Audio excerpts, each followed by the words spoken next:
मंजिल उन्हीं को मिलती है जिनके सपनों में जान होती है। पंखों से कुछ नहीं होता, हौसलों से उड़ान होती है। नमस्कार दोस्तों, मेरा नाम शिल्पी है। फोरम पीसीएस के इस यूट्यूब चैनल पर आप सबका फिर से एक बार स्वागत करती हूँ।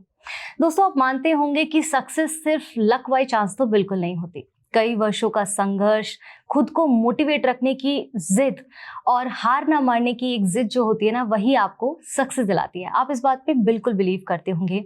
और यही हार ना मानने वाली जिद ने आज के हमारे एक गेस्ट को हमारे सामने लाकर खड़ा कर दिया है।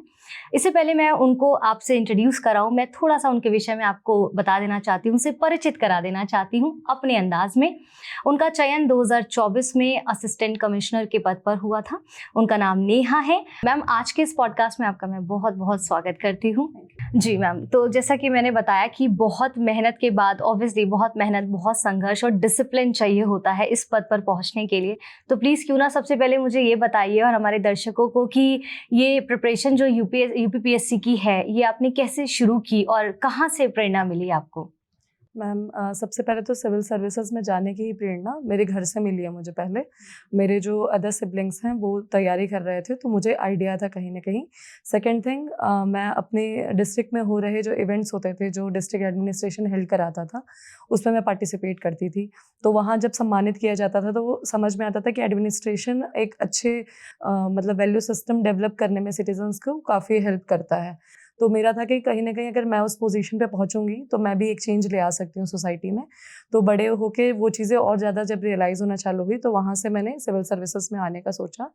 एंड सेकंड थिंग, जब यूपीएससी की प्रिपरेशन कर रही थी मैं, तो उसमें इनिशियल में अटेम्प्ट्स में जब मुझे सक्सेस नहीं मिली, तब भी मेरा एक बैकअप की तरह ऑप्शन मुझे चाहिए था। तो मुझे था कि मैं सिविल सर्विसेज में ही जाऊँगी।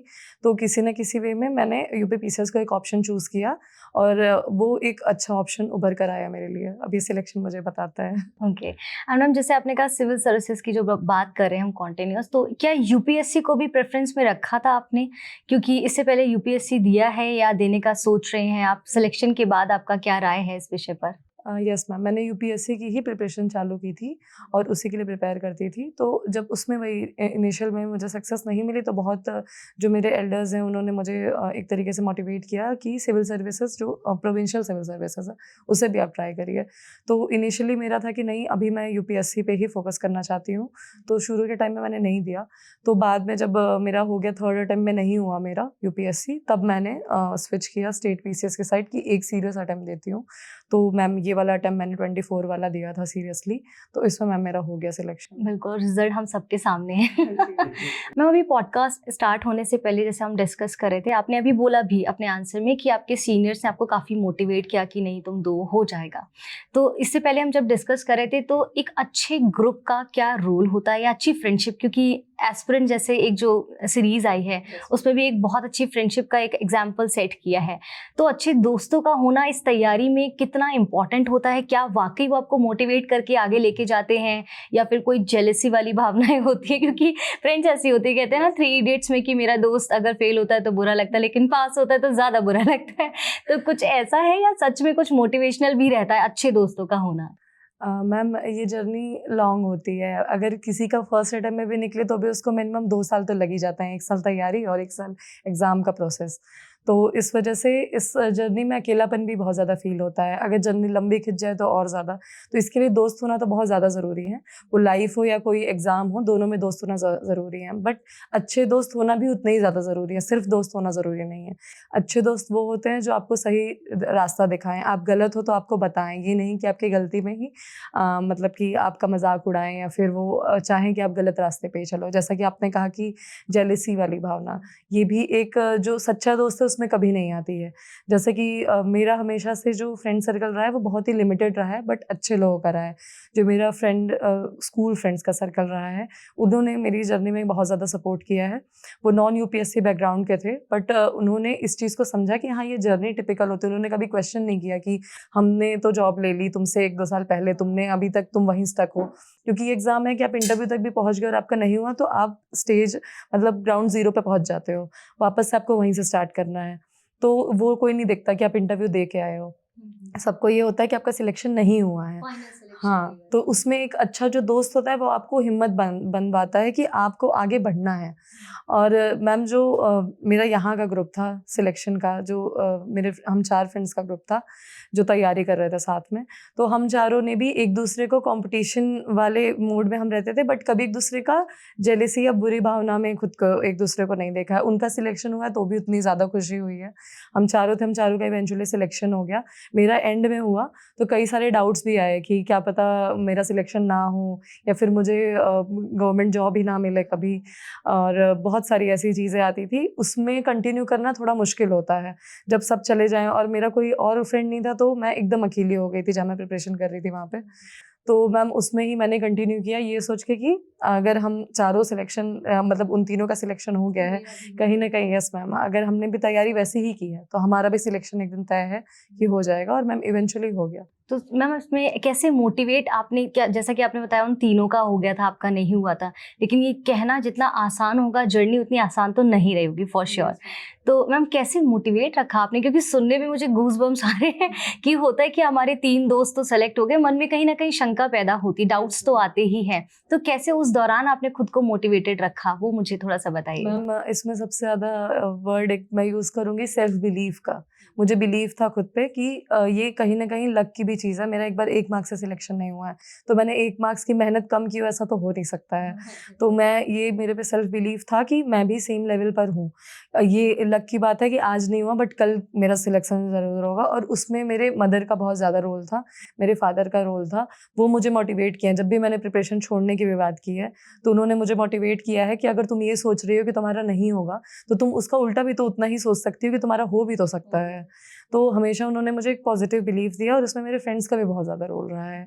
उन्होंने भी कहा है कि हमने तुम्हारा पोटेंशियल देखा है, आज नहीं कल तुम्हारा सिलेक्शन होना तय है। तो मैम इसलिए एक अच्छा पीयर ग्रुप होना और जो आपके क्लोज बने, जो एक्चुअल में आपकी खुशी चाहते हैं, उनका होना इस जर्नी में बहुत ज़्यादा ज़रूरी होता है मेरे हिसाब से। जैसा कि मैम ने बोला, पर्सनल हो या प्रोफेशनल हो, सच्चे मोती चुनना बहुत ज़रूरी है, क्योंकि मोती तो बहुत है, सच्चे मोती चुनना बहुत ज़रूरी होता है। मैम जैसे अभी आपने बोला कि मदर ने स्पेसिफिकली, आपने मेंशन किया स्टार्टिंग में कि आपकी मदर ने बहुत सपोर्ट किया, तो गर्ल्स पावर के रूप में तो हम एग्जांपल देख ही रहे हैं। तो मैम वुमेन्स जो ऑलरेडी जैसे मैरिड हो गई हैं या जिनकी बेबी है, बच्चे हैं, और वो तैयारी करना चाहते हैं, जो इन लॉज के साथ रह रहे हैं, बहुत सारी समस्या आती है। लड़कियों की जब बात होती है तो कुछ एक्स्ट्रा डिसएडवांटेज भी मैं बोलना चाहूँगी इसको, तो उसमें कैसे आप बोलेंगे उन लोगों को कैसे प्रिपेयर करें ऐसी सिचुएशन में, खुद को कैसे हैंडल करें और कैसे सपोर्ट भी ले लें अपने लॉज का, और कैसे प्रिपेयर करें? स्पेसिफिकली मैं वुमेन्स के बारे में बात करना चाहती हूँ इसमें। मैम ये बहुत अच्छा क्वेश्चन है आपका। मेनली जो बहुत सारी ऐसी क्वेरीज आती है जिनमें वुमेन है, जिनके अंदर वो जज्बा है, जिन्हें वो समय नहीं मिला कि वो प्रिपेयर कर पाएँ कभी, और अब वो करना चाहती हैं, तो उनमें एक वो जो जज्बा है उसको अगर हम बाहर ले आना चाहें एडमिनिस्ट्रेशन में तो बहुत ही अच्छा होगा। अगर वो तैयारी करना चाहें तो वो एक डेडिकेटेड टाइम निकाल के अपने पूरे टाइम टेबल में से मतलब अगर उनका बेबी है तो चीज़ें थोड़ी सी टफ हो जाती हैं, बट अनडूएबल कुछ भी नहीं है। एज अ ह्यूमन बीइंग हम सब कुछ कर सकते हैं। तो थोड़ा सा मुश्किल है, बट अगर अपने इन लॉज की हेल्प लें और अपने पार्टनर की हेल्प लेके वो एक डेडिकेटेड टाइम निकालें, और उसी टाइम में कंसिस्टेंटली अगर वो 2-3 घंटे सुबह निकाल लें, 2-3 घंटे शाम में निकाल लें, तो वो इस चीज़ को अचीव कर सकती हैं मैम, मुझे लगता है ऐसा। और अगर साथ में मतलब वीकेंड पे उनको टाइम मिल जाए, वीकेंड पे अगर आपका पार्टनर आपको ज़्यादा टाइम दे रहा है, बच्चे को हैंडल कर ले रहा है, तो उस टाइम में मैं कहूँगी कि थोड़ा सा मतलब आलस ना करके उस टाइम को ज़्यादा यूज़ किया जाए, तो मैम ये चीज़ मुझे लगता है वो कर सकती हैं। बिल्कुल, मतलब इस जर्नी में सिलेक्शन जितना ज़रूरी, सही मतलब चयन होना जितना ज़रूरी है, उससे ज़्यादा भी ज़रूरी है कि जीवन साथी भी सही चुने, तभी आप एक सही राह पर जाएंगे और सक्सेस मिलेगी आपको। एंड मैम चलिए अपना थोड़ा सा रुख चेंज करते हैं, और कुछ क्वेश्चंस ऐसे जो डायरेक्ट एस्पिरेंट्स जिसके साथ जैसे कनेक्ट कर पाए। फॉर एग्जांपल जैसे एआई की बात होती है, अभी तो पूरा जनरेशन ही एआई हो गया है, तो चैट जीपीटी एआई का कैसे आपने यूज़ किया, स्पेसिफिकली मेंस आंसर राइटिंग में अगर मैं बात करूँ, क्योंकि आप बता भी रहे थे, तो मुझे लगा क्यों ना इसको आगे तक लेके जाया जाए, क्योंकि आजकल हम लोग खाते भी ना तो चैट जीपीटी से पूछते हैं क्या करना चाहिए। तो क्या मेंस आंसर राइटिंग में वो इतना हेल्पफुल था, क्या रिलाई कर सकते हैं उस पर हम? मैम सबसे पहले तो अगर एआई है तो बहुत लोग तो जॉब थ्रेट भी समझते हैं एआई को, तो मैम एआई का प्रो कॉन्स दोनों हैं, बट मैंने प्रोज पे ज़्यादा फोकस किया। तो चैट जीपीटी का यूज़ मैंने प्री से ही स्टार्ट किया था, बट प्री में मतलब कि एक सेट ऑफ क्वेश्चंस तक की। मान लीजिए मैंने अगर एक टॉपिक पढ़ा, उस टॉपिक के मुझे स्पेसिफिक एमसीक्यूज चाहिए जहाँ मैं प्रॉब्लम फेस करती हूँ, तो उसको मैंने प्रॉम्प्ट दिया, उसने वही वही क्वेश्चंस बना के मुझे दे दिए, तो वो टॉपिक मेरा क्लियर हो गया। सेकेंड थिंग इज़ मेंस की जब मैंने प्रिपरेशन की तो मैंने पीवाईक्यू पे बहुत ज़्यादा फोकस किया था, तो मैंने जितने भी पीवाईक्यूज़ हैं उनको दे के फिर उसका डेडिकेटेड मॉडल आंसर मांग लिया। मॉडल आंसर में भी जो एक्स्ट्रा मैं डाल सकती थी वो मैंने इंक्लूड करके टॉपर्स कॉपी से और अदर भी मैंने जेमिनी का भी यूज़ किया था, वहाँ से यूज़ करके वो आंसर्स मॉडल आंसर्स क्रिएट करके उसके बाद फिर उन्हीं मॉडल आंसर के बेसिस पे और क्या क्वेश्चंस क्रिएट हो सकते हैं पीवाईक्यूज़ के बेसिस पे, वो क्वेश्चंस भी क्रिएट करके मैंने किया। जैसे मैंने GS3 का मैं एग्जांपल दूंगी, इसमें जो इंटरनल सिक्योरिटी वाला पार्ट है उसमें मैंने पूरा चैट जीपीटी का ही यूज़ करके 4-5 पेजेस की अपनी नोट्स बनाई on the basis of PYQs, और क्या क्वेश्चन जनरेट हो सकते हैं वो भी प्रिपेयर कर लिया। ये मैंने 4 to 5 पेजेस में किया। इससे क्या हुआ, जब मैंने एक्चुअल मेंस दिया उसमें उन 4-5 पेजेस में से ही मेरे सारे क्वेश्चन सॉल्व हो गए। तो मैम इसका क्रेडिट मैं काफ़ी ज़्यादा चैट जीपीटी को दूंगी। ना केवल दोस्त बल्कि चैट जीपीटी भी आपका अच्छा दोस्त था। ओके। एंड मैम जैसे कंटिन्यू हम जब पूछ ही रहे हैं, बहुत सारे क्वेश्चन है, मुझे समझ नहीं आ रहा पहला क्वेश्चन क्या पूछूं मैं, तो सब मिक्स्ड अप हो रहा है। खैर, तो मैं ये पूछना चाहूंगी कि करंट अफेयर्स की अगर बात होती है, बहुत बड़ा लोगों को मतलब स्पेसिफिकली एस्पिरेंट्स जो तैयारी कर रहे हैं उनको हमेशा से डर लगा रहता है कि करंट अफेयर्स के लिए स्पेसिफिकली यूपीपीएससी में कैसे तैयार करें, सिर्फ न्यूज़पेपर पर ही डिपेंड रहें या कुछ मैगजीन्स भी फॉलो कर सकते हैं। मैं आपकी जर्नी से पूछना चाहती हूँ कि आपने क्या किया था। मैम जैसे कि मैं यूपीएससी के लिए पहले प्रिपेयर कर रही थी, तो न्यूज़पेपर रीडिंग तो पहली हैबिट डलवाते हैं यूपीएससी वाले खुद को, तो मैम उसकी हैबिट थी मुझे न्यूज़पेपर पढ़ने की। तो मैम वो ऐसी हो गई थी कि प्रिपरेशन के लिए पढ़े ना पढ़े, दुनिया में क्या चल रहा है ये जानने की एक अंदर से इच्छा आती थी, तो मैम वो पढ़ते ही थे। सेकेंड थिंग, तब मंथली मैगजीन्स भी फॉलो करते थे, और फिर बट जब यूपीपीसीएस में स्विच किया तो यहाँ पे थोड़ा करंट अफेयर्स का फोकस अलग है। यहाँ पे आप न्यूज़पेपर पढ़िए भी नहीं भी तब भी कोई इशू नहीं होता है बहुत ज़्यादा, बट मुझे लगता है कि सबको पढ़ना चाहिए, क्योंकि उससे पर्सनैलिटी ग्रोथ भी आपकी होती है। न्यूज़पेपर पढ़ने से आप इन्फॉर्मेटिव होते हो, आपकी कम्युनिकेशन स्किल्स भी इम्प्रूव होती हैं, आपकी नई वोकैब भी ऐड हो जाते हैं वर्ड्स। तो मैम जब इसका किया था तो यहाँ पे ईयरली मैगजीन पे फोकस ज़्यादा रहता है कि जब एग्ज़ाम आने वाला होता है उसके 15-20 दिन पहले एक ईयरली मैगजीन आ जाती है। उस ईयरली मैगजीन को ही लोग 3 से 4 बार रिवीजन करके, और उसी बेसिस पे मतलब मैंने ये किया था कि रिवीजन करने के बाद कुछ स्पेसिफिक टेस्ट भी लगा लिए थे उन्हीं मैगजीन के, जो टेस्ट मुझे मिल गए थे। तो मैं और कुछ वीडियोस देख ली थी यूट्यूब पे, तो मैम इस चीज़ ने मेरे काफ़ी क्वेश्चंस करंट अफेयर्स के ठीक करा दिए थे। तो मैम ये स्ट्रैटेजी मुझे लगता है बाकी बच्चे भी अपना फॉलो कर सकते हैं। Yes, मैम जैसे न्यूज़पेपर की आपने बात बोली तो वोकैबुलरी तो उससे बहुत अच्छी हो ही जाती है, तो ऐसे के लिए आपने कैसे प्रिपेयर किया, क्या डेली प्रैक्टिस करते थे? ऐसे के साथ साथ मैं जीएस पेपर 5 और 6 के बारे में भी जानना चाहती हूँ कि उसके लिए आपने क्या स्ट्रैटेजी फॉलो की, क्या रिसोर्सेज थे आपके, उसके बारे में थोड़ा सा उस पर प्रकाश डालिए।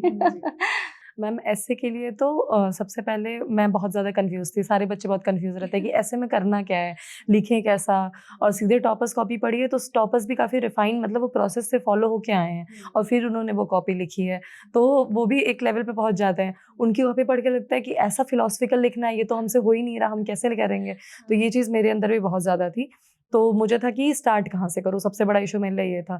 तो मैंने पहले टॉपर्स कॉपी पढ़ी, उसके बाद कुछ टॉपर्स थे जो बहुत ही लूसिड लैंग्वेज में लिखे, तो उनकी मुझे समझ में आ गए, जो बहुत फिलोसफिकल नहीं थे कि स्टार्ट कहाँ से करना है। तो मैम स्टार्ट करने के मैंने 2-3 तरीके देखे। एक तो था कि आप स्टोरी से स्टार्ट करो। स्टोरी से क्या होता है कि थोड़ा इंटरेस्ट जो रीडर है उसका बिल्ड हो जाता है, फिर उसको एंड भी उसी स्टोरी नोट पे कर दो। सेकेंड थिंग इज़ आप किसी डाटा से चालू करो, अगर आप साइंस एंड टेक का कोई या एग्रीकल्चर का कोई भी आप उठा रहे हो ऐसे। और मैम थर्ड थिंग था कि आप किसी भी मतलब कोई नया इनोवेटिव एग्जांपल हो गया या फिर कुछ करंट में वैसा चल रहा है वहाँ से उठा लो। तो मैम ये 3 अप्रोचेस मैंने स्टार्टिंग के लिए रखी थी। और मैम एक टॉपर थी, उनकी मुझे नोट्स अच्छी खासी मिल गई थी, मैम का भी नाम मैं भूल रही हूँ। तो मैम उन नोट्स ने काफ़ी हेल्प की, मेरे ऐसे में अच्छे मार्क्स आए काफ़ी, इस बार 100 मार्क्स आए मेरे। तो मुझे लग रहा है कि हाँ उस चीज़ ने मतलब जो भी मैंने प्रोसेस फॉलो की उसने एक रोल प्ले किया है। और मैम यूपीपीसीएस की स्पेसिफिकली बात करें तो मैम उसमें ऐसे में कुछ पॉइंट्स रिपीट होते हैं, हर बार वो टॉपिक्स आते हैं। एक हो गया वुमेन का टॉपिक, वुमेन और इंडियन वुमेन स्पेसिफिकली ये बहुत ज़्यादा आते हैं। ये टॉपिक पिछले बार भी आया था और उसके पिछले बार भी आया था, मैंने इस पे लिखा था। जो इंडिया की इंटरनेशनल पॉलिटिक्स चल रही है इस पे भी आते हैं, और मैम एग्रीकल्चर पे आते हैं, लिटरेचर पे आते हैं। तो ये आप पीवाईक्यूज जब उठाओगे ऐसे 4-5 टॉपिक्स उठा लो और इस पे कई बार ऐसे प्रैक्टिस करो। और जो करंट में चल रहा है, जैसे महाकुंभ चल रहा था करंट में बहुत ज़्यादा, तो महाकुंभ भी मैं प्रिपेयर करके गई थी। तो मैम मैं ऑलरेडी इतना प्रैक्टिस कर लिया था, जो मेरा डर था उसे, कि मैम वो चीज़ ही मेरे लिए एस कर गई, वो प्रॉब्लम ना बन करके मेरे लिए एक एज बन गया। तो मैम इसका होगा। और मैम पेपर 5-6 के लिए, पेपर 5-6 का जो आप सिलेबस है पहले वो तो कवर कर ही लीजिए, जो भी आपको बुकलेट सही लगे वहाँ से। 5-6 में मैं एक्स्ट्रा ये बताऊंगी कि जैसे गवर्नमेंट की टैगलाइंस होती हैं, जैसे उत्तर प्रदेश को अब नए भारत का नया यूपी कहते हैं और एक्सप्रेसवे प्रदेश कहते हैं, तो ये सारी गवर्नमेंट की दी हुई टैगलाइंस है। तो सिद्धार्थ गुप्ता सर हैं, रैंक 1 रहे हैं वो 2023 के, उनसे मेरी बात हुई थी, उन्होंने ये चीज़ मुझे सजेस्ट की, तो इसका क्रेडिट मैं उन्हें दूंगी कि उन्होंने कहा कि ये जो गवर्नमेंट की टैगलाइंस अगर आप इसको आंसर्स में इंक्लूड करते हैं तो आपके मार्क्स ऑलरेडी बढ़ जाते हैं। तो मैंने पेपर 6 में काफ़ी इंक्लूड किया था और मेरे मार्क्स भी अच्छे आए थे पेपर 6 में। तो मैं ये कहूँगी कि आप एक्स्ट्रा चीज़ों में ये कर सकते हो कि गवर्नमेंट के पोर्टल्स विजिट करो, वहाँ से ऐसी टैगलाइंस उठाओ और ट्राई करो कि उनको धीरे धीरे अपने आंसर्स में एसिमुलेट कर लो थ्रू प्रैक्टिस। मतलब काफी डायमेंशनल रहा है, क्योंकि जब आपने कुंभ की बात बोली, अब कुंभ के बारे में पढ़ के गए तो बट ऑब्वियसली बाकी सब्जेक्ट्स मतलब बाकी विषयों पे भी आपने काफी अच्छे से पकड़ कर रखी होगी। जैसे मैम अब 6 मंथ्स बचे हुए हैं हमारे यूपीपीएससी का जो अपना प्रीलिम्स है, तो इन 6 मंथ्स में क्या स्ट्रैटेजी हमें फॉलो करनी चाहिए ताकि इंटीग्रेटेड अपनी प्रिपरेशन हो सके, उसके बारे में आप कुछ बताइए ताकि एक सही डायरेक्शंस बच्चों को मिल सके। वैसे तो वो सही डायरेक्शंस पे होंगे ही, चैट जीपीटी है, बट फिर भी वो सिलेक्टेड है तो सही डायरेक्शन वो ज़्यादा बेहतर दे पाएंगी। तो आप कुछ ऐसा बताइए कि ताकि उनको राइट डायरेक्शंस मिल सके। मैम जैसा आपने कहा इंटीग्रेटेड प्रिपरेशन, तो मेंस और प्री की साथ में प्रिपरेशन करना इज़ अ बेटर थिंग। तो मैम अभी का जो टाइम चल रहा है, अगर जून को हटा दिया जाए, क्योंकि आधा जून तो निकल गया है, तो रिमेनिंग जून और जुलाई अगस्त तक हम मेंस को अप्रोच कर सकते हैं।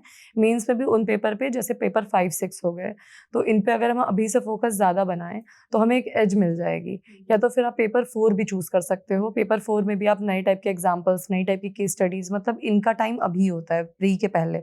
आप जितना मेंस का मटेरियल कलेक्ट कर सकते हो, अपना कंटेंट बिल्ड कर सकते हो, उतना बिल्ड कर लो। उसके बाद मैम जब सितंबर आएगा तब आप प्री पे स्विच कर जाओ। सितंबर, अक्टूबर, नवंबर तक आप अच्छे से कर सकते हो अभी भी अगर आप चाहो। और मैम उसमें जो आप प्री का कंटेंट पढ़ रहे हो उसके साथ साथ मैं कहूँगी कि फैक्ट्स पे फोकस ज़्यादा रखिए। बट अब यूपीपीसीएस कंटेंट आपका जो बना रहा है, क्वेश्चंस पूछ रहा है, वो थोड़ा सा कंसेप्चुअल भी पूछ रहा है, तो स्टैंडर्ड बुक्स को इग्नोर करने जैसा नहीं रह गया है। तो मैम उसके लिए आप स्टैंडर्ड बुक्स भी पढ़िए और साथ में अपने सेक्शनल टेस्ट दीजिए और FLTs दीजिए। उससे मुझे लगता है कि इंटीग्रेटेड प्रिपरेशन हो जाएगी। और उसके बाद मैम PYQs जो है उसको जितना भी आप सॉल्व कर सकते हैं, उसको डेली जो टॉपिक्स पढ़िए उससे रिलेटेड PYQs सॉल्व कर लीजिए। तो मुझे लगता है मैम ये चीज़ें काफ़ी हेल्प कर सकते हैं हमको 6 दिसंबर के लिए। बिल्कुल। जैसे जैसे हमने शुरू किया आपकी हर एक जर्नी के बारे में जाना, कि फ्रेंड्स, आपने चैट जीपीटी का कैसे यूज़ किया, या प्रीलिम्स या मेंस के बारे में। अब हम इंटरव्यू पर आते हैं, क्योंकि अक्सर हम इसको छोड़ के चले जाते हैं और यहीं पर हम फंसते हैं। मैम इंटरव्यू मतलब जैसे हमेशा से मैंने सुना है कि इंटरव्यू जो होता है ना, बोलते हैं कि वो होता है जो आपने लाइफ टाइम तक सीखा है, जाना है, आपकी पर्सनालिटी टेस्ट होता है बेसिकली। तो अपना एक्सपीरियंस प्लीज शेयर करिए, क्योंकि मैं बहुत एक्साइटेड हूँ। जैसे आपने बताया था कि आपको बहुत अच्छे मार्क्स मिले थे उसमें, और कैसे कैसे उन्होंने डराया आपको, जो भी था, मतलब जो भी सिनेरियो रहा होगा, प्लीज उसके बारे में थोड़ा बताइएगा। आपका इंटरव्यू कैसा सेशन था वो? यस मैम, पहले तो मैम सब कहते हैं कि जो सीट बाहर होती है जहाँ बैठना होता है 15 मिनट तक, तो उस टाइम बहुत ज़्यादा डर लगता है। तो मैम मैं जब गई थी उस सीट पे बैठी थी तो मुझे डर फील नहीं हो रहा था। तो मुझे लगा शायद मैंने कॉन्फिडेंस से उस चीज़ को इतना सप्रेस कर दिया कि मुझे फील नहीं हो रहा है। तो मैंने फील करने का भी इवेंट ट्राई किया बट मैम डर फील नहीं हुआ। तो मैं अपने दिमाग में क्वेश्चंस बिल्ड करने लगी कि मेरे से सराउंडिंग से कितने क्वेश्चन पूछ सकते हैं। तो मेरे सामने जितनी पिक्चर्स लगी हुई थी, एम विश्वेश्वरैया की, सरदार वल्लभ भाई पटेल की, मैंने सबकी पिक्चर्स देखी और चीज़ें देखी, अपनी सराउंडिंग्स ऑब्जर्व की, देखा मेरे थॉट्स प्रोसेस कैसे चल रहे हैं कि अगर वो क्वेश्चन ये पूछे तो मैं ये भी आंसर कर पाऊँ। और फिर मैम 15 मिनट बीता, मैं एंटर की, उन्होंने बुलाया। तो मैम वहाँ पे टोकन नंबर जनरली देना होता है, उनको नाम वगैरह कुछ नहीं पता होता हमारा, उनके पास कोई डैफ नहीं होता है यूपीपीसीएस इंटरव्यू में।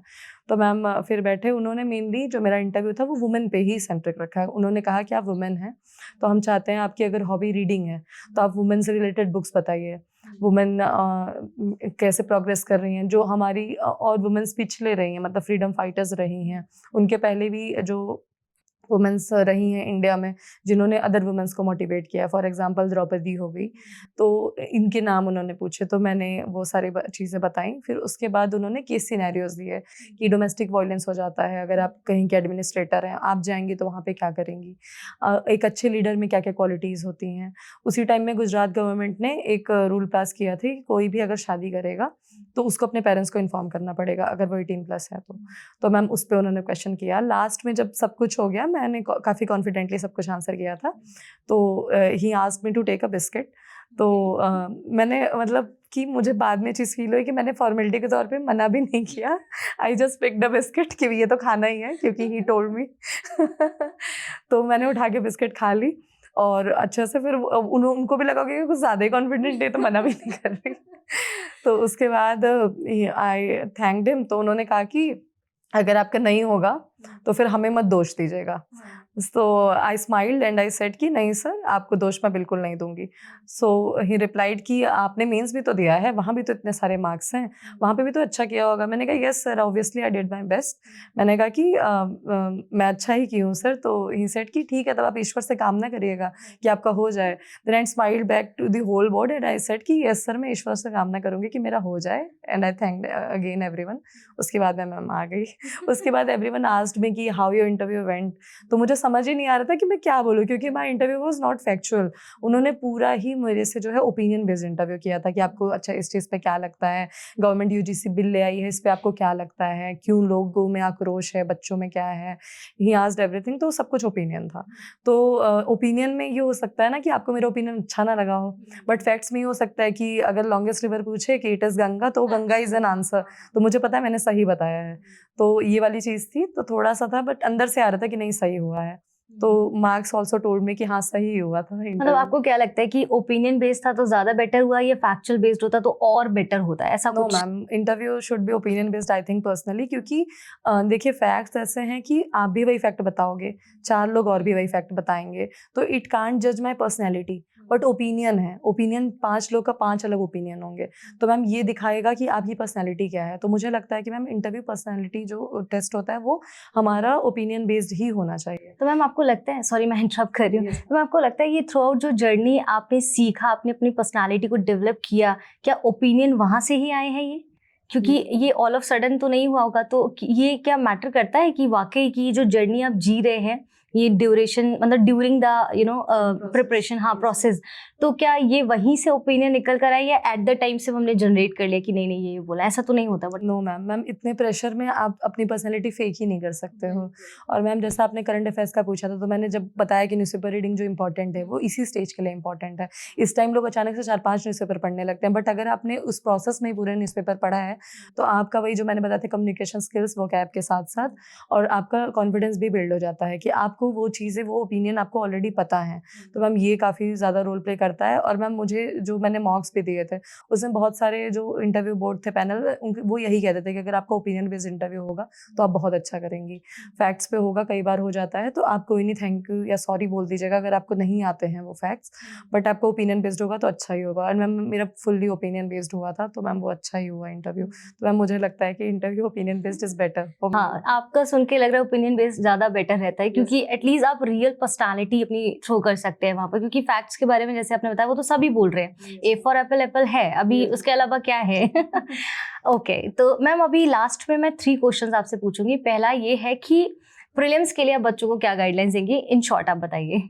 सबसे पहले अगर प्रीलिम्स के लिए बच्चों को मैं गाइड करूँगी तो सबसे पहले कहूँगी उनके पीवाईक्यूज़ जो हैं वो आपके हमेशा फिंगर टिप्स पे होने चाहिए। पीवाईक्यूज़ आपको क्योंकि सही डायरेक्शन दिखाते हैं कि आपको इसी डायरेक्शन में पढ़ना है। तो कुछ मैम इंपॉर्टेंट थीम्स होते हैं हर बार जो रिपीट होते हैं प्री में भी और मेंस में भी, तो मैम प्री के लिए तो वहीं से करना है। सेकेंड थिंग, आपको स्टैंडर्ड बुक्स फॉलो करनी है। स्टैंडर्ड बुक्स फॉलो करने पर आपको जो अभी कंसेप्चुअल पूछ रहा है यूपीपीसीएस उसको टैकल करने में हेल्प मिलेगी। बच्चे बहुत ज़्यादा फैक्चुअल होते हैं यूपीपीसीएस में, तो अब वो ट्रेंड कहीं ना कहीं ब्रेक हो रहा है। तो मैं कहूँगी पीवाईक्यूज़ के साथ आप फैक्चुअल रहिए। और थर्ड थिंग कि आप टेस्ट सॉल्व करिए। आप टेस्ट सॉल्व करिए, अगर ये तीनों इंटीग्रेटेड आप कर रहे हैं तो आप मैम मुझे लगता है कि प्री एज कर सकते हैं। एंड मैम सेकंड क्वेश्चन है मेंस को लेकर, तो मैं भी वही कुछ कर रही हूँ रैपिड फायर जैसा। तो सेकंड क्वेश्चन है मेंस के लिए आप क्या गाइडलाइंस देंगी, स्पेसिफिकली 6 मंथ्स जो बचे हुए हैं उसके लिए अगर रिगार्डिंग बात करें तो? मैम मेंस के लिए भी बहुत टाइम नहीं है, बट 2-3 महीने हैं। तो अगर अभी के लिए कहूँ तो आप उन 2-3 महीनों में कर सकते हो। अगर वैसे एक जनरल बताऊँ मेंस के लिए क्या करना चाहिए, तो पहली थिंग उसमें भी पीवाईक्यूज़ है। बस सबसे पहले आप पीवाईक्यूज़ उठाओ, उससे पता चलेगा कि कहाँ से एग्जामिनर ज़्यादा क्वेश्चंस पुट अप कर रहा है। अगर आपको वो चीज़ पता चल गई है, उसके बाद आप उस पे कंटेंट प्रिपेयर करना स्टार्ट करिए उसी के अराउंड। ज़्यादातर अभी भी 50 to 70% क्वेश्चंस क्योंकि रिपीट होते हैं, तो आप अगर उसके अराउंड अपना कंटेंट बिल्ड करते हैं और उसके बाद भी जो जनरली जो टॉपिक्स हैं जो सिलेबस में मेंशन्ड है, उनको एक जनरल ओवरव्यू के थ्रू प्रिपेयर कर लीजिए। और फिर जो आपके पीवाईक्यूज़ हैं उनके अराउंड और क्या क्वेश्चंस बन सकते हैं, वो फ्यूचर वाले क्वेश्चंस आप चैट जीपीटी को प्रॉम्प्ट देके आप वो कर सकते हो, तो वो आप प्रिपेयर कर लो। और सेकंड होता है आंसर राइटिंग। जब आप आंसर राइटिंग करो तो टाइम बाउंड मैनर में ट्राई करो कि करो। शुरू में नहीं हो पाता है, मेरे से भी नहीं हो पा रहा था, तो प्रैक्टिस से थ्रू हो जाता है। तो जब आप प्रैक्टिस करते जाते हो तो ट्राई करो कि 3 घंटे में एटलीस्ट 19-20 क्वेश्चन लिख लो। 20 भी ना लिख पाओ तो 18-19 तो लिख ही लो। तो उसको अगर आप करते हो टाइम बाउंड मैनर में और मैम इवैल्यूएट करा के एक सही गाइडलाइंस ले रहे हो, तो मैम मुझे लगता है कि हो जाएगा। And one thing I can add कि आप टॉपर्स कॉपी जो है मेंस में, वो काफ़ी हेल्प करती हैं। तो वहाँ से अगर आप कर लो, जिनके मार्क्स अच्छे आए किसी स्पेसिफिक सब्जेक्ट में, वो चूज़ करके उनकी कॉपीज़ देख लो आप, तो वो भी मैम काफ़ी हेल्प करती हैं। क्योंकि मैम प्रीलिम्स और मेंस में बच्चे कहते हैं अरे ये तो इसमें मेहनत करनी है, इंटरव्यू तो हम कर लेंगे तो जो लोग कहते हैं हम कर लेंगे, उनके लिए कुछ एडवाइस है क्या आपके लिए कि इंटरव्यू के लिए भी भाई प्रिपेयर करना है? नो मैम, करना पड़ता है, क्योंकि interview is also a separate stage of examination. उसमें आपको अपने ऊपर ध्यान देना पड़ता है कि आपने क्या चीज़ें, मतलब अपनी पर्सनैलिटी में आपको, क्योंकि कोई और आपको ऑब्जर्व करने वाला है और वो बड़े लोग हैं, दे आर एल्डर्स, वो कलेक्टिवली 100 ईयर्स का एक्सपीरियंस रखते हैं। तो आप 25 ईयर्स के होकर उनको फूल नहीं बना सकते हो। तो इसके पहले आपको खुद को ऑब्जर्व करना पड़ेगा। वो कई बार आपकी कमियाँ भी पूछते हैं, तो आपको पहले खुद को एनालाइज करना पड़ेगा कि मेरी कमियाँ हैं क्या, मेरी स्ट्रेंथ क्या है, और एज अ लीडर क्या ये जो मेरी कमियाँ या स्ट्रेंथ है ये मुझे कैसे हेल्प या फिर मेरे ड्रॉबैक्स बनेंगे, इसमें मुझे कैसे काम करना है। तो हम ये चीज़ें भी बैठ के खुद से प्रिपेयर करनी पड़ती हैं। Second thing is current affairs. Current affairs से काफ़ी क्वेश्चंस आते हैं, तो करंट अफेयर्स भी आपको अच्छे से प्रिपेयर करना पड़ता है। तो मैम ये कुछ चीज़ें हैं जो आपको इंटरव्यू में प्रिपेयर करनी पड़ती हैं। तो मैम कर लेंगे, ये तो पूरी प्रिपरेशन में सबको लगता है कि कल कर लेंगे, परसों कर लेंगे, बट मैम कल या परसों या कर लेंगे कभी होता ही नहीं है। तो मैम करना पड़ता है। आई वुड से कि कर लेंगे नहीं, करना है, ये अप्रोच होनी चाहिए। तो मैम वही एग्ज़ाम निकलवाती है। हाँ, बिल्कुल सही बात है, कर लेंगे नहीं, करना ही है, हर दिन करना है। तो फिलहाल आपसे जितनी भी अभी मेरी बातचीत हुई है, इतना मुझे समझ आया कि आपने इस पूरी जर्नी में खुद से खुद को जीता है बेसिकली, अगर इन शॉर्ट मैं कहूँ तो देखा आपने कि किस प्रकार से। मैं तो बहुत मोटिवेट हो गई हूँ आपसे, मुझे ऐसा लगता है कहीं मैं ही प्रिपरेशन शुरू ना कर दूँ। तो आई होप आपको आपके क्वेश्चंस के जो भी आंसर्स होंगे वो आपको मिल गए होंगे, और इसी प्रकार से आगे भी हम इसी तरह से नए नए पॉडकास्ट लेकर आएंगे कुछ नए विषय पर। फिलहाल अभी के लिए हम लोग मैम का शुक्रिया अदा करते हैं इतना कीमती समय देने के लिए। Ma'am thank you so much. और फिलहाल हमारे साथ फोरम IAS के इस यूट्यूब चैनल पर निरंतर बने रहें। अभी के लिए धन्यवाद।